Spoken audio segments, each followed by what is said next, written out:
మీరు నమ్మట్లేదు అయ్యగారు. పోలీస్ ఆఫీసర్స్ కు సిబిఐ ఆఫీసర్ కు తక్కువ కాకుండా ఆ మహాదేవి ఇంట్లో సెర్చ్ చేశాను. వెతికాము. దురదృష్టవశాత్తు నాలాంటి మేధావి కంటికి ఆ శంఖం కనబడలేదంటే ఏంటి అర్థం? 10 నిమిషాలు టైం ఇవ్వండి, ఆ శంఖని మీ పాదాల వద్ద ఉంచుతాను. నువ్వొక అడ్డగాడిదవి. వాగడం, తాగడం, ఎగరడం, అంతకు మించి నీ వల్ల ఏమీ కాదు, ఏమీ చేయలేవు. నిజమయ్య గారు, ఆ శంఖం కోసం పగలు రాత్రి దాని వెంట పడ్డాం. 3 రోజులైంది, నిద్రనే పోలేదు. నెత్తిన టోపీ పెడతారు భార్యాభర్తలిద్దరు. జోడీ చాలా బాగుంది. మీలాంటి వాళ్ళు ఎక్కడ వెతికినా దొరకరు. కోటి వస్తుందంటే టోపీలు పక్కన పెట్టి అదే పనిగా వెతుకుతామయ్యా. బూటు తెగే వరకు మీ ఇద్దరిని కొట్టేవాడు ఆ పరమేశ్ ఇన్స్పెక్టర్ తెలుసా?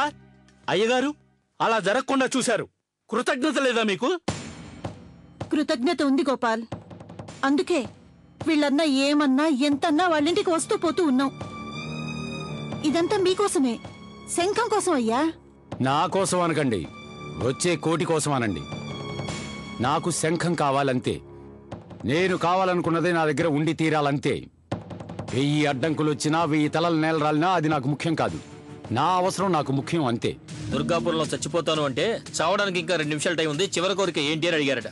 కాశీలో గంగానది ప్రవహిస్తూ ఉంటుంది, అందులో స్నానం చేయాలి అన్నట్టుంది నా బ్రతుకు. నేను తప్పు చేసిన మహాదేవి. చూడు సురేంద్ర, అసలు నీ ఉద్దేశం వేరు, నా ఉద్దేశం వేరు. ఇంత చిన్న వయసులోనే పెళ్లి పెళ్లి అని ఎగిరితే ఎలా? నిన్ను నా ప్రాణం అనుకున్నాను, ప్రాణంప్రదంగా ప్రేమిస్తున్నాను. పెళ్లి చేసుకుందావరా అని అడిగితే ఏంటి తప్పు? ఎవరు ఎవరినైనా పెళ్లి చేసుకోమని అడగొచ్చు. అయితే ఎవరు ఎవరినైనా పెళ్లి చేసుకోవడం కుదరదు. తల్లిదండ్రులు ఇష్టం కూడా ఉండాలి కదా. నేను చాలా నమ్మాను మహాదేవి. నీ సమస్యలని పరిష్కరించాక మన ఇద్దరు పెళ్లి గ్యారంటీ అనుకున్నాను. నా జీవితంతో ఆడుకుంటున్నావు నువ్వు. నేను బొమ్మను కాదు, మనిషిని. నువ్వు సమస్య ముగిసిపోయిందనుకున్నావు. లేదు, ఇప్పుడే మొదలవుతుంది. ఇంకేం కావాలి మీ నాన్నకు? మీ నాన్న ఏదో మాట వరుస క్షమాపణలు అడిగారట. పశ్చాత్తాపంతో అడుగుతారు కదా, అలా అడగాలన్నారు. ఈ క్షమాపణ నేను ఒప్పుకోను, అమ్మవారు లేరు, 9 క్షేత్రాలకు రావట్లేదని మొండిగా కూర్చున్నారు. బుర్ర చెడిపోయిందేమో మీ నాన్నకు. 9 క్షేత్రాలకు తీసుకెళ్లే ముందు ఏదైనా హాస్పిటల్ తీసుకెళ్ళు. పిచ్చోళ్ళ చేస్తున్నాడు పాపం. చూడు, మా నాన్నని పిచ్చోడనుకో, నాకు కోపం వస్తుంది. తల తిక్కగా మాట్లాడేది నువ్వు, అర్థమైందా? లేకపోతే ఏంటి? మా నాన్న వచ్చి మీ నాన్నకు పాదపూజ చేయాలా? ఎవరు ఏ తప్పు అయినా చేయని స్వాభిమానం అంటే ఒకటి ఉంటుంది కదా. అయినా మీ నాన్న చాలా దౌర్జన్యం చేయాలని చూస్తాడు. కోపం వస్తే తన మనిషి అన్న సంగతి కూడా మర్చిపోతాడు. నువ్వు మాత్రం మా నాన్న గురించి ఏదైనా మాట్లాడచ్చా మహాదేవి? ఇక్కడే నాకు మండుతుంది. అమ్మాయిలు చేసేదంతా కరెక్టు, అబ్బాయిలదే తప్పు. రాణి జోకర్ 1 2 లోపల బయట, లోపల బయట, లోపల బయట, లోపల బయట, లోపల బయట. దిమ్మ తిరిగేలా కొడతాను. కాజులు కురిపించి పేకలు కాలితో తన్నావు కదే. దీని నుండే 4000 సంపాదించింది, నీకు బంగారం చేయించింది. కొంచెమైనా నీకు కృతజ్ఞత ఉందా లేదా? కేశవనాథ్ గారికి కృతజ్ఞత చూపించి ఉంటే మనం ఎలా ఉండేవాళ్ళం? ఎలా ఉండేవాళ్ళం? బంగ్లా, కారు, బంగ్లా లోపల వైన్ షాపు, కారులోనే బారు, ఎల్లప్పుడూ నిషాలో ఉండేవాళ్ళం. చాలేదా అక్కడ కేశవనాథ్ గారింట్లో ఇచ్చిన మంగళహారతి? ఇక వాళ్ళు మనల్ని నమ్మరు. మనిద్దరం దేనికి పనికిరాని వాళ్ళమని తెలిసిపోయింది. కేశవనాథ్ గారి చేతిలో ఏమీ లేదు.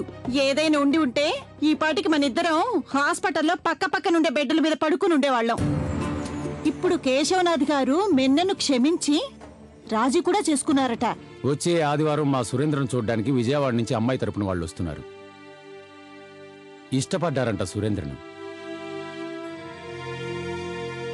అంతా అనుకున్నట్టు జరిగితే దుర్గాపురం రథోత్సవంలోపే పెళ్లి జరిపించాలంటున్నారు వాళ్ళు. మంచిదే.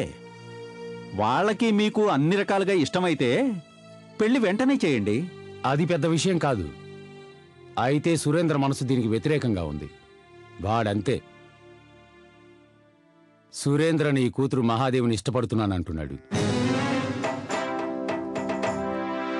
పెళ్లి విషయంలో బలవంతం చేయకూడదు కదా, ఊరుకున్నాను. ఈ వయసులో ఉన్న సురేంద్ర లాంటి పిల్లలందరికీ ఆకర్షణ ఉండటం సహజం. నిర్ణయాలు మాత్రం గట్టిగా ఉండవంతే. కనబడినవన్నీ నాకే కావాలి అనే పిచ్చి వయసిది. పెళ్లి చేసేయి, నిదానంగా అన్నీ సర్దుకుంటాయి. సమస్య అది కాదు. జీవితం అన్న తర్వాత ఖచ్చితంగా కొన్నిటిని మర్చిపోవాల్సి ఉంటుంది. ఇప్పుడు నువ్వు నేను అసూయను మర్చిపోలేదా? నాకు ఆలోచన వచ్చింది. నువ్వు నేను బంధువులు అయితే ఎలా ఉంటుంది?